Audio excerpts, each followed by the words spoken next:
I'd like to introduce you to my good friend Dianne Semmens. Dianne and I met at least 30 years ago when we were in a graduate boot camp at Deloitte.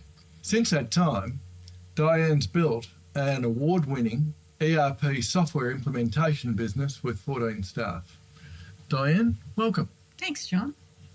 Dianne, how did you get started? Well, I started this journey at Deloitte. So when I started as a graduate at Deloitte, I started in the computer systems implementation process. And realistically, the systems in that case were moving from paper to computers, and computers were relatively quite new because it was last century. So software's evolved a lot since that time. And so now we're delving into applications or software that is a lot more complex and deals with a lot more parts of the business. And so what inspired your journey with Acacia?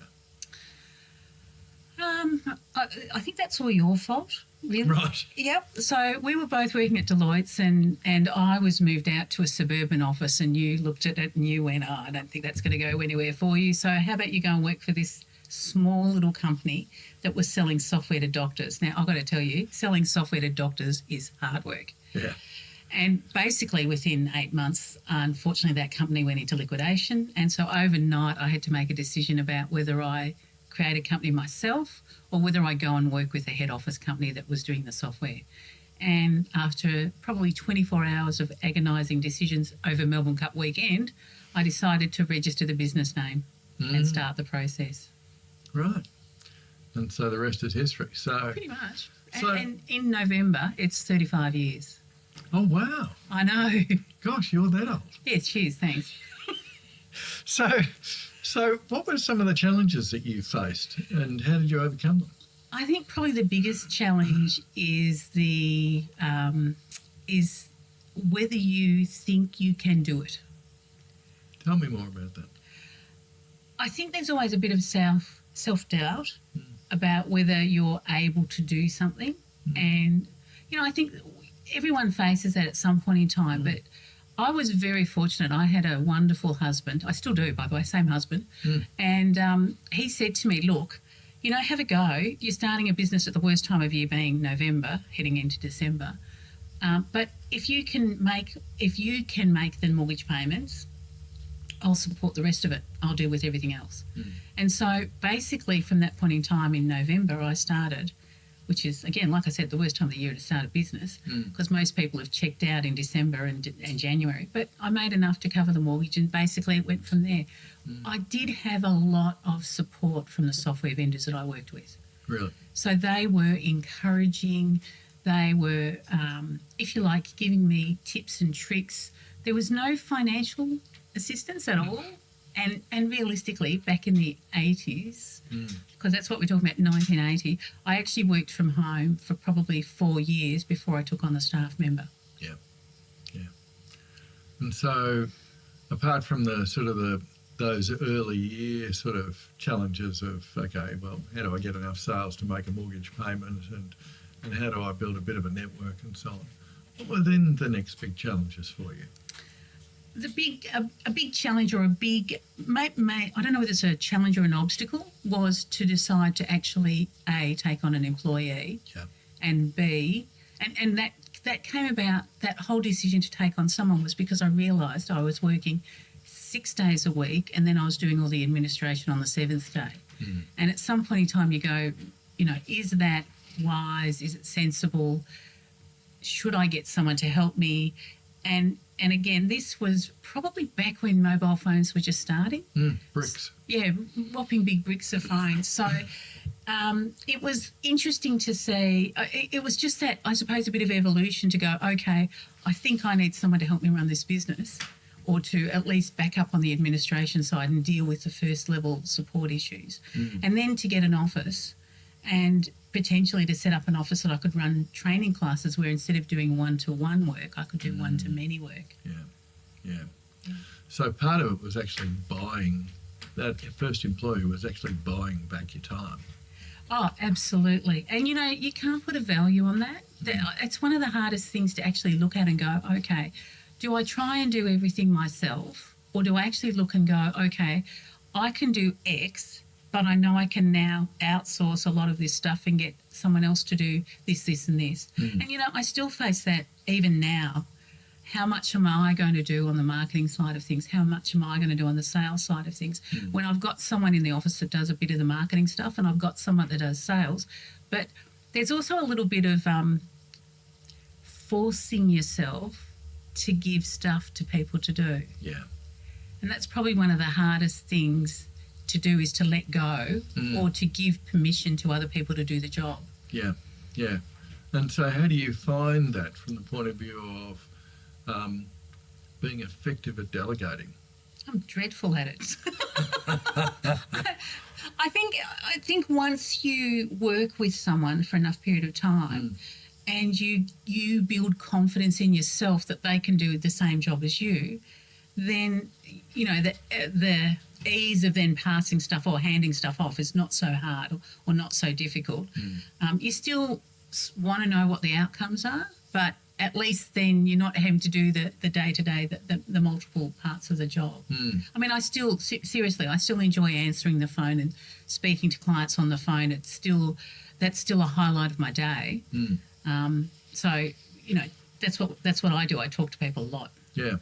But it's also that sort of, I guess there's two parts to the delegation side of things. One is there's a discipline of actually figuring out what you can hand off and formally handing it off. Then there's also that part of you which actually needs to set clear expectations for the person, communicate effectively with it, help them understand what it is that's required, check in, hopefully less and less frequently, that they're actually on track and they're doing it, and then effectively leaving them to it. Correct. To get out of their way. Yeah, absolutely. That's pretty essential. I think one of the biggest things that I've had a real focus on in the past year, and I'm really only talking about in the past year, is to actually say to the team, okay, I want you to do this, and actually I need you to get this done by the end of today. So actually giving them A, the permission to do the job, and B, this is the time frame I need it in. So I was not very good at the B, this is the time frame that I want it done in. Yeah, in which case it sort of gets done. Just gets done whenever. And the frustration. one of the things that, I think one of the things that so many business owners talk to me about is a frustration about a lack of urgency. I think if I don't do it today, it'll get done tomorrow. No, actually, I'll not done today. Yep. And in fact, that happened this morning. I actually said to one of the junior members of staff, you know, you've been working on this stuff, or we've had this on your agenda for the last 2 weeks. I really need this done by the end of close of business today. And by 11 o'clock, I had my email with it all actioned. So it wasn't that he couldn't do it or he didn't have the tools to do it. It was just there wasn't that time expectancy. So I'm trying to really get a culture into my team of, here's the time expectancy, and communicate that with the clients. Because if you're not communicating that with the clients, then the clients don't know where you're up to or what you're doing. No, exactly. And the same thing happened earlier this week with a client who's got a couple of sales guys who he'd tasked to do lead follow-up, which frankly they should have done by themselves. They didn't need to be told. You know, they had 150 leads, which was $12 million in revenue that they had to follow up. Hadn't really done much in it for 2 weeks. And then, you know, in the space of 3 days, they got through the whole lot of it, including updating the CRM. So, you know, the hair-pulling frustration of, you know, a sense of urgency that's missing is a real challenge. But it's also something that, you know, that sense of urgency comes from the leader down. Correct. And if the leader's too busy trying to please their employees, then they won't set realistic targets and they won't set expectations that it actually gets damn done. Yeah, I think the big part of this also is that my team are working from home 3 days in the week. Right. So they're in the office 2 days a week. You know, I get to see them visibly working. I get to see them, you know, talking to each other and, you know, relating to each other. Then 3 days of the week they're at home. And again, I think that self-regulation of work to be done, the senior people in the team are, you know, that's what they do. That's, but some of the more junior members are just a little bit less focused, and, their dog's at home with them, their child's at home with them, and they've got all these distractions and whether they're going to be able to get the work done. Now, some of them are brilliant at it. They just, okay, I didn't get that done during the day, but Dianne's expectation is that I get this amount of work done, and they'll actually do it when it suits them, and I'm okay with that. Yeah. As long as you communicate that with the client, it's fine. Yeah. However, when they're at home, home is supposed to be a relaxed, rejuvenating environment. And so I sometimes wonder whether there is a challenge for them to shift into work mode in a relaxing environment and approach the work with the same level of urgency that they would if they were in the office. And this is not about bagging work from home. It's just, the reality is things probably are a bit less urgent at home, and things like doing the washing and the cleaning are other things that probably actually get done at a glacial pace too. The only thing I will say to that, I don't know whether it's just the team that I work with, the team that I have, but most of them have a dedicated office space. So they're actually getting out of bed and not rolling out of bed and getting to their desk in the same motion. They're actually getting up, getting dressed and moving to another part of their house. And that makes a huge difference. And that's why I can't work at home. I don't have a dedicated office space at home. Yeah. So I always go into the office. Yeah. Now, that makes perfect sense. So how did you go about funding the business once you got started? My husband? No, only joking. As in, there was not really anything that needed to be funded except for the purchase of a computer. And I was lucky enough that when I was at Deloitte actually had a program of you could buy a computer through your salary. And so I'd actually started that process and actually had that funding there. And then the only other thing that I had to get was the car, because I was lucky enough to be gifted a car from my parents, which was the car that they'd bought 9 months before I was born. Right, okay. So at, in my 20s, I'm driving around in an old EH Holden, which had rust right through the body and whatever else, and it finally gave up the ghost just as I was starting the business. So I actually had to go and get a car to be able to drive around to the clients, because that's what you did back then. You drove to see people. So largely your customers have funded your growth. All the way through. Absolutely. I've never had, that's not true. I was going to say I've never had to take a loan out, but when I actually established the business, I got an overdraft facility for $7,000. And it's only recently that I've actually got rid of that overdraft facility because I don't really need it. Well, really, probably only for sentimental value alone. Exactly. So how did you talked about your first employee.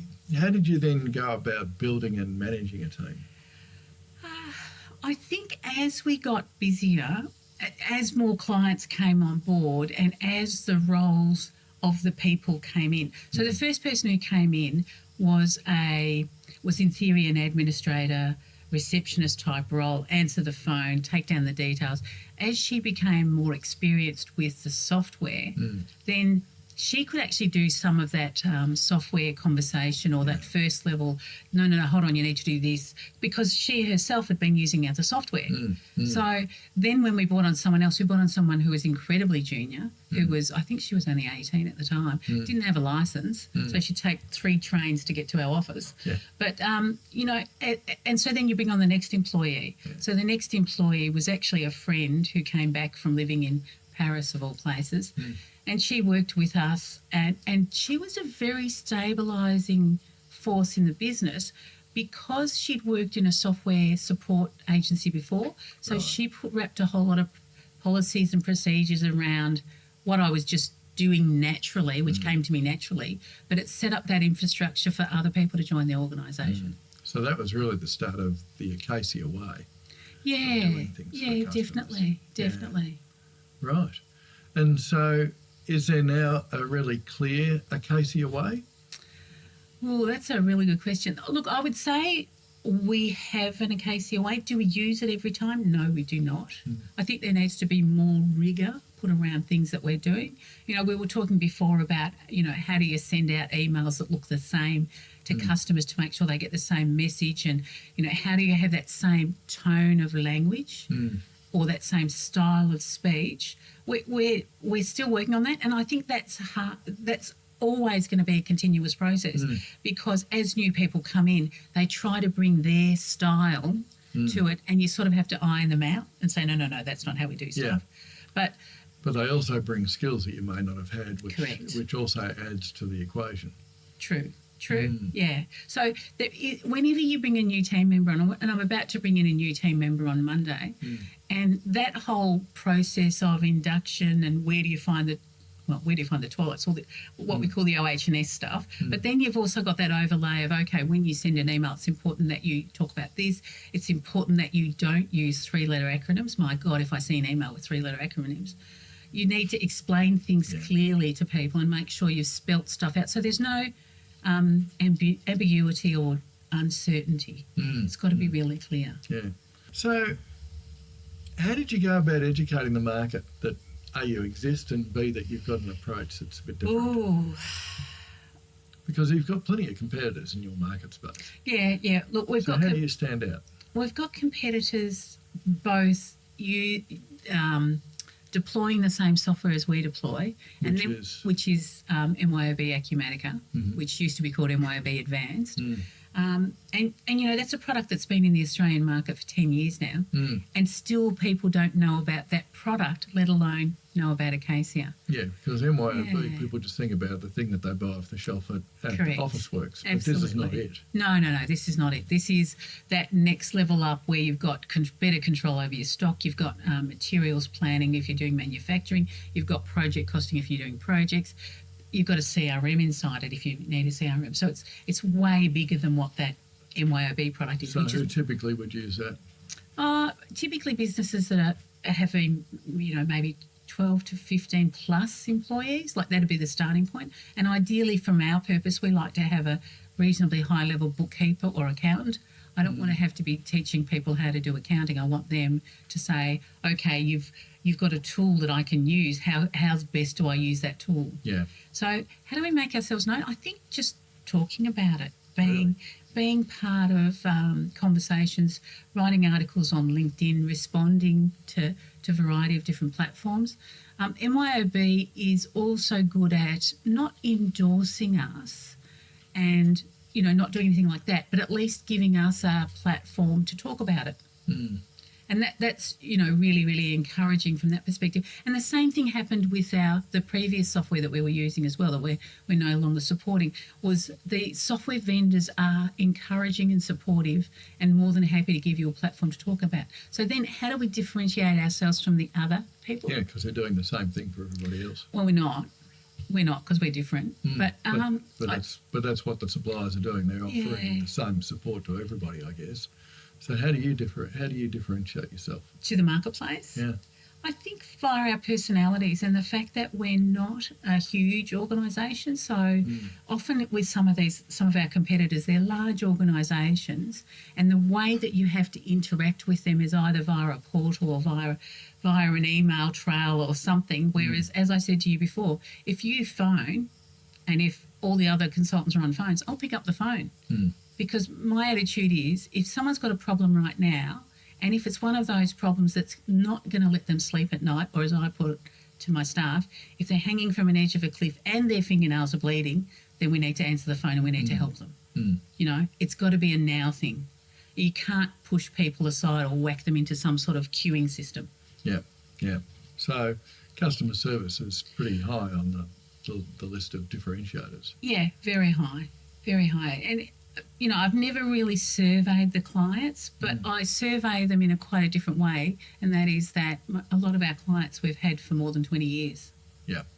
And so the fact that they're willing to come back and talk to us and they appreciate what we do, I take that as a good sign. And over that 20-year period, you must have actually implemented a variety of software for them, because most of the software you started with 20 years ago is now redundant, is that right? Correct. Yeah, that's right.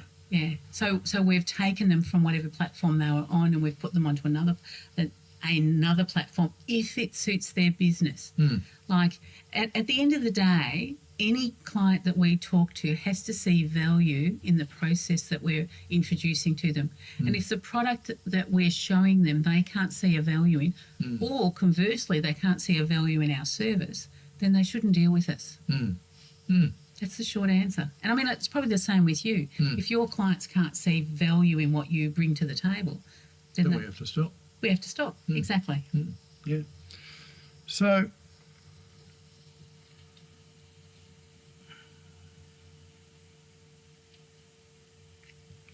okay, so I'm going to dig into this a bit more. So you've got a competitive environment. Yep. Money's tight. Business owners, many business owners are stepping up from what they had, which was a basic bookkeeping package, frankly. Yep. Maybe a bit of payroll. And they're looking for something bigger. How have you built your reputation in the market so that you're the one that they're actually interested in even having a conversation with? How do you build a lead stream? I think as businesses recognise that they're starting that the application they're using is not fulfilling their requirements. So they've got whatever base application, they've then got a CRM, they've then got maybe 50,000 spreadsheets. Well, not that many, but they might have, say, 10 spreadsheets that they're manually updating every day, or that people are spending hours or weeks updating. Then they start to realise that what they're doing is, dare I say, stupid, or potential risk that you might take these figures and transpose them and put them into something else and then rely on those figures later. So it's a little bit of the customers going, okay, I've got a problem. And then I've got to tell you, the internet has changed the way that people buy our products or integrate with us. They go online and they will look and go, okay, so what's the next thing they might even go to ChatGPT. What's the next step up from MYOB? What's the next step up from Xero? What's the next step up from whatever they're using now, whether it be Sybase or whether it be QuickBooks or something. And so then they might go searching on the internet and go, oh my gosh, there's a product called MYOB Acumatica. I didn't know MYOB had a product called Acumatica and that it does all of these functionalities. We'll start to investigate it. So when they come to us, they pretty much know sort of what the product can do. They don't know the intricacies of the product, and they don't know the workflow processes that are possible. And that's probably the biggest thing, is to actually divine or decide what the workflows should be. And so then our level of engagement would be to go and, I actually like to go and visit and actually see their business, because there's nothing like actually walking into a welding shop or a manufacturing process. And for me personally and my team, we actually look at the wall and we look at, okay, what's on that whiteboard? Okay, who's walking around with that piece of paper? What's that piece of paper in their hand? And then we're looking at, how did the information get onto that piece of paper, and what do they do with that piece of paper afterwards? They just bin it? Well, that's okay. We don't need to worry about it. But if someone writes something on that piece of paper, and if there's a chance that that piece of paper will get lost, then that's a chance that we could do to make their processes a bit more efficient. So it's about making sure that ourselves, making sure that we can add value to the business in some way, shape or form, whether it be increase their sales through a better sales process, whether it be decrease their stock value because they're holding way too much stock, whether it be just generally looking at their expenses. Not that I want to have less employees, but look at ways of making what the staff do is more efficient, so they can actually do tasks that add value to their customers. Because you don't want, really, what do you want people to do? You want people to interact with other people. You don't want them sitting behind a desk doing an Excel spreadsheet. Yeah, totally.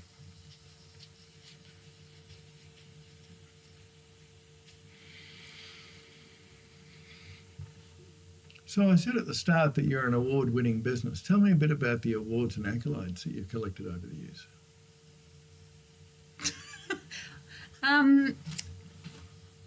MYOB assesses, offers to people. Start again. MYOB and the other softwares that we work with offers to the users of the software that they can actually put in place recommendations, or they can rate not only the software but the people that provide the software or service the software that they use. So our end users have the facility within the software to respond to surveys, and MYOB then collect those surveys. Now, the first year that we won a Customer Excellence Award, which is where the customers say, hey, you're quite good. I wasn't expecting it. I had to be convinced to travel to Sydney to the awards ceremony. And I'm like, gosh, why are they doing this? I don't want to go to Sydney. I know it's too much of a hassle. And so there's two things in that. One is, first of all, the clients that we deal with have to value what we do, to actually put themselves out and to respond to a survey. So from that, it was humbling, and I gave the most terrible speech, but it was really quite humbling to actually get the award, to first of all be nominated and to be sitting in a room where there was no way known. I thought that we were up for any award, but to then hear that we were in the top 3 and then to actually win it for Australia and New Zealand wide, it was really, really humbling and exciting. And, to go back to the office and say to people, oh my God, look what we won. How incredible is this? And those sorts of accolades, when they're given by people that you work with, mean more to me than, okay, you sold a shed load of software, or you've sold heaps of software and you've got lots of people that you're dealing with. That's not as important to me as making sure that the clients are being looked after. Yeah, totally. So one of the words that we've become painfully used to is this concept of pivoting. And over the last 30-something years, you've had to actually pivot your business a number of times. Tell me a bit more about that.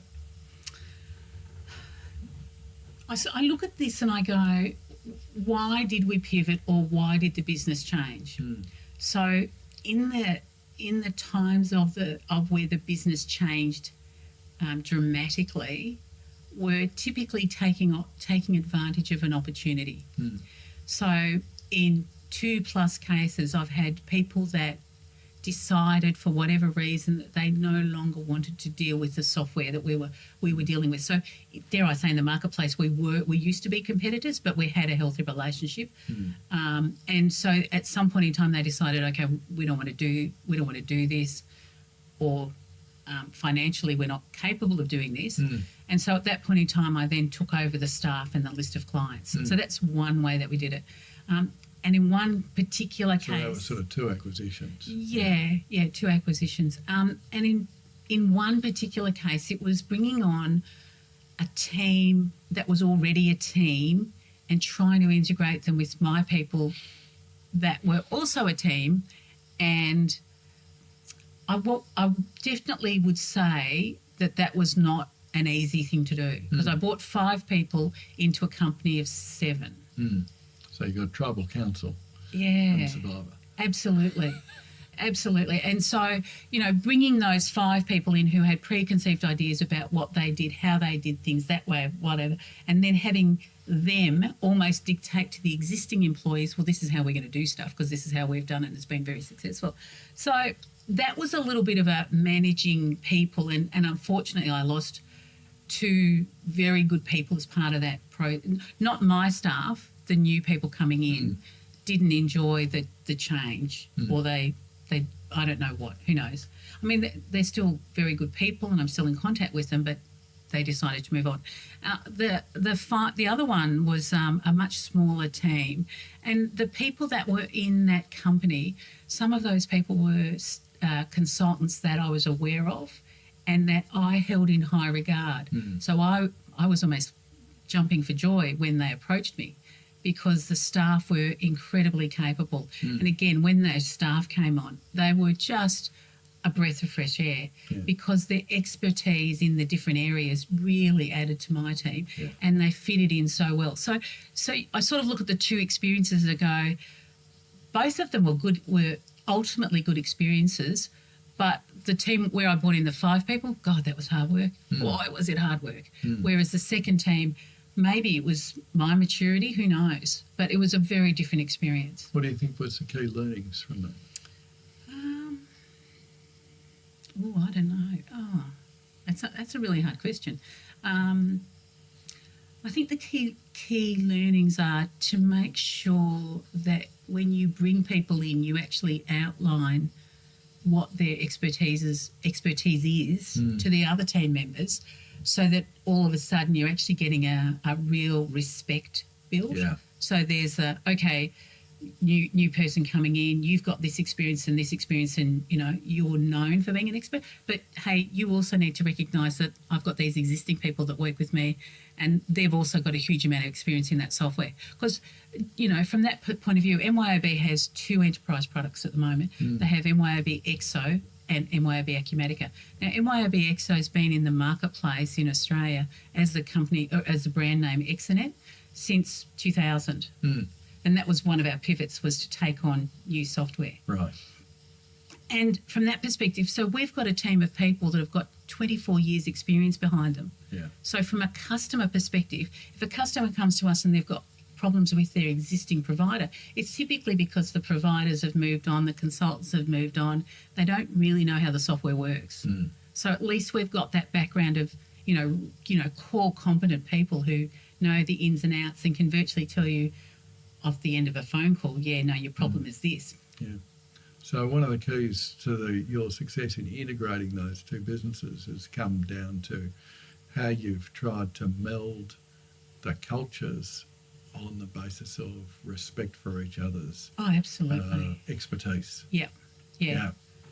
I think that's really important in any team, is to make sure that respect line is really quite clear about, the people that we're bringing in are really competent. They know this role. They know what they're doing. They've had these so many years' experience, and even to say that, even if I don't fully know what they're capable of, but at least to put them both on pedestals of the equal height. Yeah. So that they can focus on the business of the business as opposed to competing with each other. Correct. Yeah. Absolutely. Yeah. So can I go back to one question you asked me about pivoting the business and why we took on different softwares? Yeah.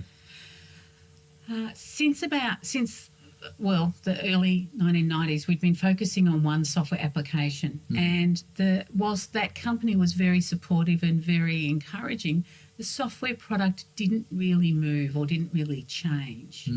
So when we came towards 2000 and the introduction of GST, we were a little bit confronted or gobsmacked that in March of that year, the software vendor hadn't really told us about how they were going to manage GST. So there was that fear from us about, how are they going to do this? Have they thought about, have they actually planned it? They're not sharing anything with us. And then on top of that, our customers, our clients were becoming more and more savvy and saying, hey, this application's great. Can you just add in this extra report? Can you just add in this extra feature? We need something to do this.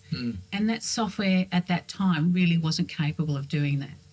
And so at that point in time, that's when in 2001, we started supporting Exonet, which was then acquired by MYOB. And what Exonet gave us, which is what Acumatica gives us, is the ability to have extra fields and extra tables and extra business flows and extra reports and, data any way the client wants to see it is the short answer. And I think with Acumatica, the end user focus is more in the software. So again, this comes back to software evolution of being Exonet is a little bit of a back-end software, or we can do stuff via the back-end, whereas Acumatica is definitely a front-end software. And the amount of information out there on the internet about what you can do with that software yourselves without having to engage highly technical people. And the staff nowadays, all of the kids nowadays have been brought up on computers. So it's just native that they understand what computers can do, and so their expectations are a lot greater as well. Yeah. You also had some other software along the way. Was that part of a strategy to reduce the risk of being solely responsible with, or solely dependent on one software? Yeah. And look, that's always a concern. When you're dealing with software vendors, and right now we're in that position. We're solely reliant on MYOB. We've made a decision that we can't learn multiple products. We can't be an expert in Wise, SAP B1, NetSuite. You can't do, I don't think the team can focus on multiple different products. In fact, it was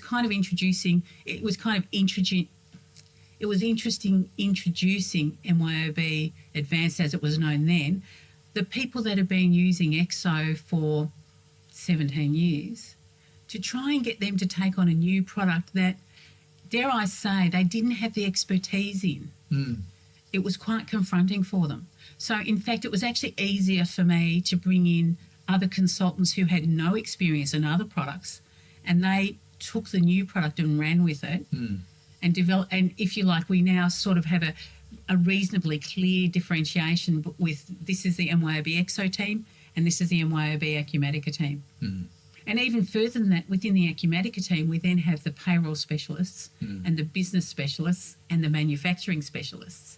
So you find that you've got to, with the consultants, they actually do have to have some specialisation. It's very hard for them to be generic or generalists across all the platform because there's just too much in the software. And do you see that as being now one of the success factors for Acacia, that you actually have quite rich and deep specialisation within and across your team? Absolutely. I think that's probably one of the hardest things is if new employees come to me, I really want them to have some experience in MYOB Acumatica before they walk in the door. Because the length of time that it would take us to normally bring a consultant A on board, then B, get familiar with the software, and then be competent with the software, and then be an expert in the software, you're talking maybe 18 months for them to get to that expert level. And when I say expert level, it's that, can the software do that? Oh, God, I don't know. Okay, the box says that you can do this, but, hey, what can we do outside that box? And that's probably one of the team members I've got now, that's probably one of their biggest attributes, is they can say, okay, the software's published and the public MYOB says it can do this, but hey, what about if we did this, this, and this? We could actually use the software in a different manner and get a better result for the client. Yeah, absolutely. So,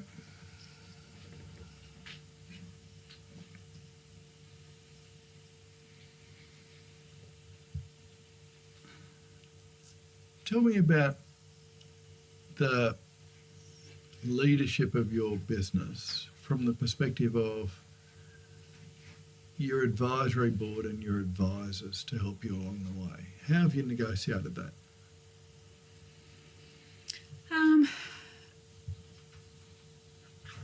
I think this comes back to, so having external advisors or having people in the business advising comes back to that confidence level. So I would say to you that I've got an external lawyer, I've got an external accountant. Do they have much of an impact on the business? No, they don't. People that have an influence over me in the business is probably our external marketing firm. They have a lot of influence over what we do, how we say, that's how we represent ourselves, because obviously that's a big part, is how we represent ourselves in the marketplace. I've just become part of a new advisory board group. And that's been kind of interesting. I have been a little unwell, so I haven't been able to take the greatest advantage of this. But I can see that that level of trust that this group brings makes me feel a little bit more comfortable to share this sort of stuff. And that's what you have to get to. You have to get to the point where you're happy to, dare I say, air your dirty laundry and say, hey, I've got a problem with this. How do I fix it?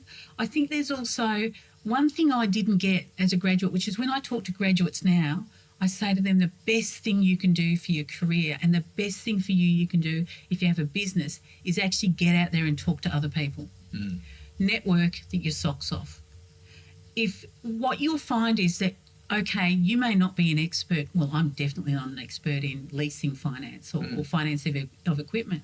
But through the partnerships or the networks I've had associations with, I've managed to meet people that fill that need. So all of a sudden, I don't have to be that expert. I can have a conversation with someone about, one of the clients came to me and he says, oh, look, I said, how's your new factory going? He goes, oh, it's still at foundation stage. I said, what? That's been 2 years.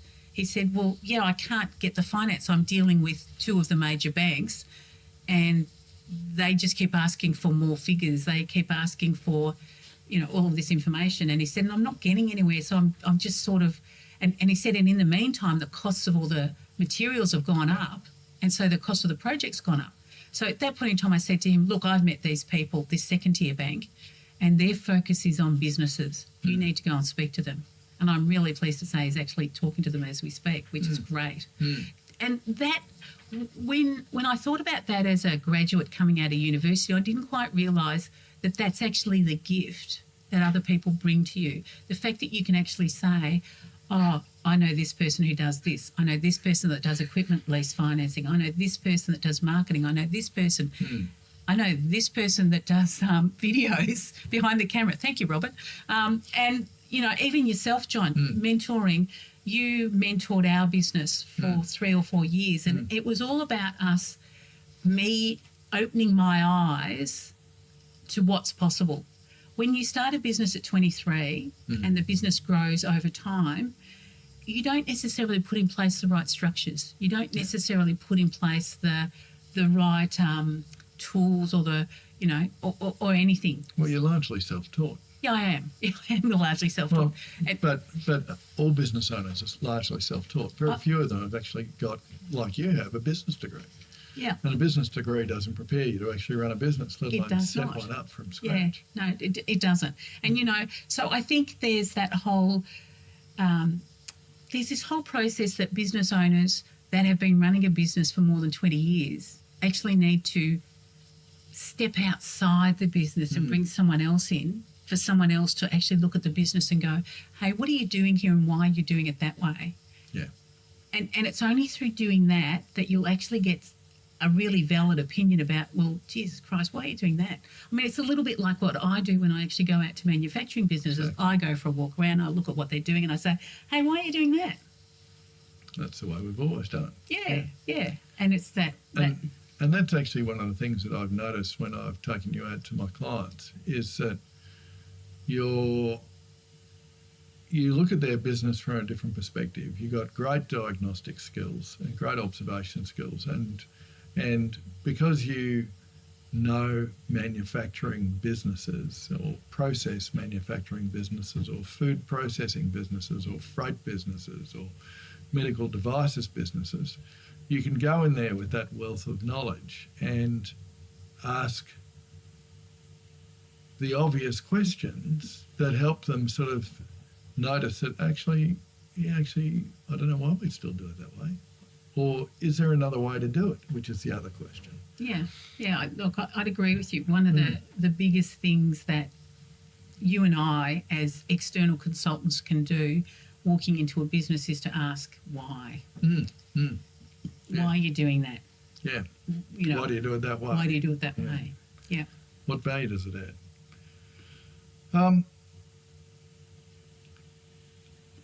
So what do you see as being the top 3 challenges that you've had along the way?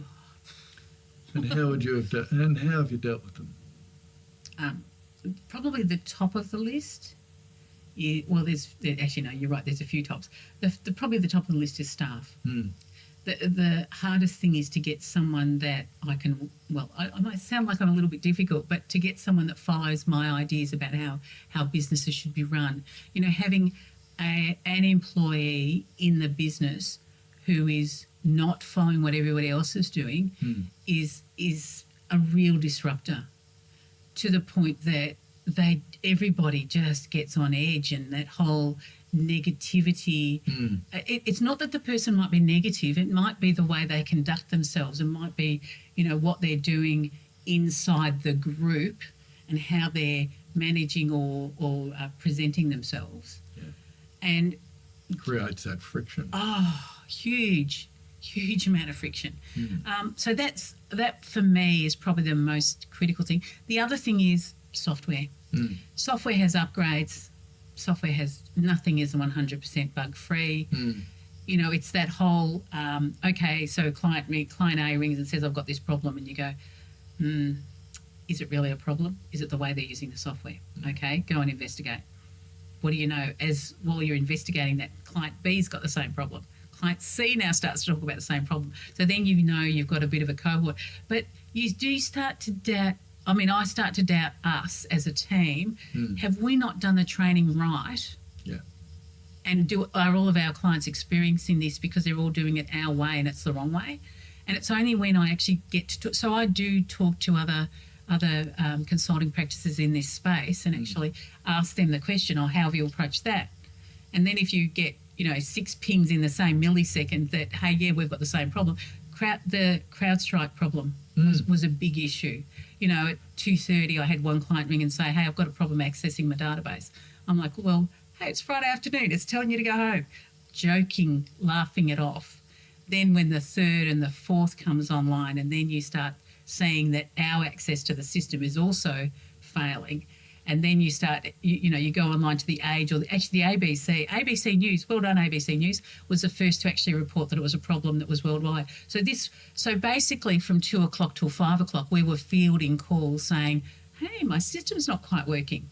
And so then you're dealing with the urgency of, we've got this problem that we have to get done today. Yeah. Sorry, you're not going to be able to do that. And if occasionally the software, the vendors actually do put out software that has a fault in it, getting them to admit that, yes, this is a fault is really hard work. Good luck. Yeah. So that's 2. I'm not quite sure what the third one is. I'm sure if I ponder it a bit, I'll come up with something. Okay. So,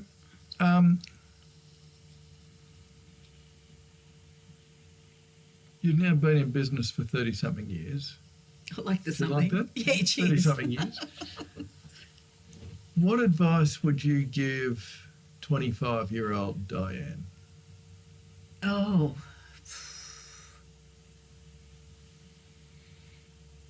Be bold. Tell me more. Trust that you know what you're doing and be bold. I would say to you, I've probably been very conservative in how I've approached the business. I've seen other people do a similar part to me and I've looked at what they're doing and gone, ooh, that's a brave move to do that. But in the end, they've come out okay. And so is it that self-belief, that self-confidence? So I would say to anyone, be bold, but be bold with good market background. Like I've been at a conference this week and I've been speaking to young students from Deakin University who are going, I'm in the HR space, should I go out and make my own company in the HR field? And I'm sort of going, oh God, that's a really hard field to get into. And you're not in that field now. Yes, you're doing that job, but you're not actually known as an expert in that field. So my advice to them was start writing articles about it, start getting known as being an expert in that field, or, as I said to my son, go and get an internship with a big company. There's nothing like working with a big company to give you that business model of how to conduct yourself, how to be present in meetings, how to be part of the room. That then you'll then start to go, well, okay, I've now got experience in that field, so now I can now go out and offer my services. And then it's a matter of convincing people that you can do the job that they've got, because that's the other thing, finding the people that want your job. Yeah, absolutely.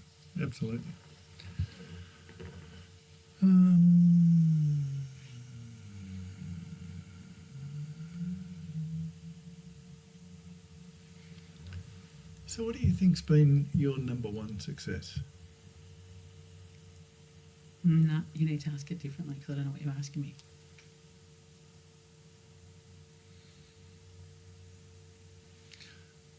So actually, I'm okay. Do you want to do it again?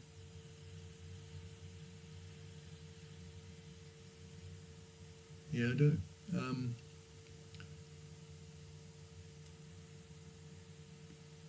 So you've built a high-performing,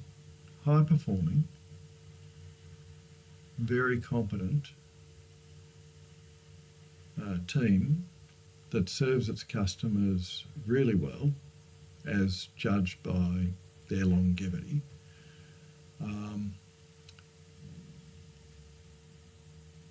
And you've been successful in the industry over multiple decades. What would you say is your number one success? I'd probably say the fact that we've managed to get a team of really good experts that have wanted to come and work with us. That's one really big success measure, and the fact that we've got new clients, that we've had clients that have started their journey on this ERP process with another vendor and have moved away from them and moved to us and then stayed with us for a number of years. So it's about that service model, service to the employees or teamwork with the employees. I'm not quite sure what you call it, but the fact that they actually do want to work with us. And again, most of the employees that have stayed with us for years and years and years. It's a bit amazing when you have someone who's not quite 30 who goes off on long service leave, that you then start to realise, okay, they've been with us a while. Yeah. And Simon Sinek talks about this as service leadership. Yeah. And look, I think he's got, I mean, I love listening to Simon Sinek. I could just listen to him all day because he's got so many good ideas about, about that whole issue about service. And I think when you stop giving your clients service, when all you do is do an email, as I call it, the email table tennis, you will lose clients. Yeah. Or when you're not present with the client and talking about what their issues are, you will lose them. So we try to be present with all of our clients. I'm not saying we do an excellent job of it. We do a passable job, and we really need to get out more and talk to more about the clients about what's keeping them up at night. You mentioned before the CEO Masterclass. What have you taken from that so far that's been of real value to you? I think what I've taken from it, and this might sound like a little bit of a weird answer, but it's forcing me to think about the business. So, you work in the business, you do stuff in the business, you do this, you do that, and you're thinking about this and you think about that. But this is actually getting me to go, okay, so for example, one of the questions that you asked me about was, what's your profit margin been for the last, compared last year to this year, and I compared. I went, oh, okay, well that's interesting. And then I went, so then I go down the rabbit hole of looking at the figures for the last 5 years because, is this consistent? Do we have trends? Where are we spending more money? What are we doing? And, that's something that you'd probably do I do relatively easy, getting that information out of Acumatica now, but I don't have all that history loaded into it. And so basically I did the Excel merging and consolidation of data and got the figures out. But it was kind of interesting to actually see that whilst our figures, if you looked across the line, it looked, oh yeah, that's pretty comparable over 5 years. But those changes meant that our profitability or our profit was either dramatically very good or dramatically bad. So then I go, well, hold on, should I investigate that further? Should I see whether it's a timing issue? Those sorts of questions. But it makes you just stop and think, stop and look, stop and investigate, rather than going at 1,000,000 miles an hour and not actually ticking everything off. Because I never tick everything off in the day. I think that's probably one of the biggest disappointments in myself, is the fact that you've got this to-do list, but again, my attitude is if a client rings or if an employee needs help, they come first, clients first, employees next, then my work. So I just have to make sure that I don't accept as much work as I normally do and say, no, hold on, I can't do that. You'll have to do that. So how do you deal with the overwhelm? I wake up at 5 o'clock every now and again, trying to get an hour or two done. I don't know that I deal with it particularly well. I think there's a little bit of pushing some stuff to other people. I certainly don't rant and rave about it because you're not going to get anywhere with that. No. But I think that overwhelmingness is one part of it. But then when an external thing comes in, like yesterday I was dealing with a whole lot of issues, and then amongst all of that I got a statement from my mother's aged care facility, and I'm like, what the hell's happened here? And, that's just like the icing on the cake. When do I find time to deal with my personal stuff when I'm mostly dealing with business stuff? So I think you just pick the top three. When you get overwhelmed, you pick one of the top three crisis or critical few items and address those critical items first. No, thank you. So, thinking about your client base, who are right in the sweet spot of our audience today, the medium-sized businesses in the 5 to 100 million turnover range,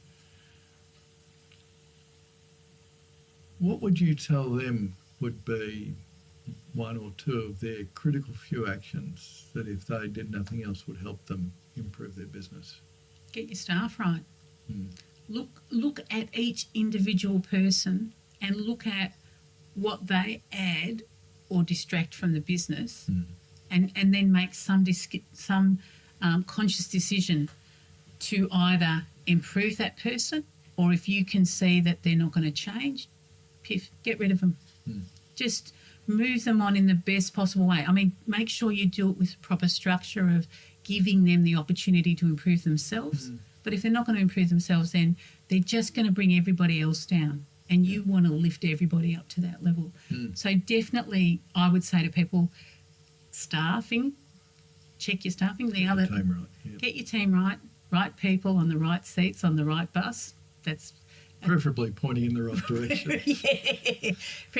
And then the other thing for me, especially when I'm dealing with manufacturing businesses, is stock. It is amazing how many manufacturing businesses that I go to that don't actually understand the time it takes to build the product they're building, the material they need, and what sequence and when they need it in that process of building whatever it is they're building. And so therefore they either have way too much stock, or even worse, they're waiting to deliver a 120 grand project for this $50 stupid product that they should have had in stock. So the stock management is critical if you're working with anything to do with stock. Dianne, it's been fantastic to discuss where you've gone, where you've come from, and where you are now. Tell me, what does the future look like? That's a good question. We're going through a bit of a planning phase at the moment as a result of the CEO Masterclass, where we're actually working out whether we do need to take on another product, whether we don't need to take on another product. My feeling is we don't. My feeling is that we've got an excellent core product, and that realistically we need to investigate these products that add on or augment. Bolt-ons, or augment the software. Because again, this comes back to, we're a smallish team. How do we have the expertise to give the best service to the clients? If we take on a totally different product, then there's that massive learning curve of understanding and knowing the product. Or if we work with individuals that already work in this space and already work with the product, then that, in my mind, is a better option. So it'll be mostly around exploring what other products work well with the solution and fit in to our main focus, which is around the distribution, the businesses that do distribution and the businesses that do manufacturing, which are primarily our focus. Having said that, we work with a lot of not-for-profits too. But so the manufacturing is the thing that excites me. When I walk into a manufacturing plant and there's welders there, it brings back fond memories of my dad. My dad was a Boilermaker welder. And so smelling the welding flux. Yep, absolutely. It really brings back memories. So I think it's a period of definition, consolidation, and looking at the external opportunities that we can bring in to augment what we're already doing to help our clients get better solutions. Thank you. Dianne, it's been an absolute delight to have this conversation. I really appreciate it. Thanks, John. You know I do too. Cheers.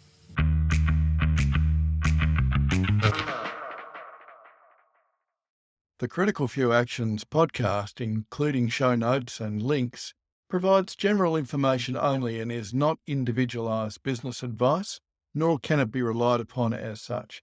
You must take responsibility for your own advice, decisions and actions.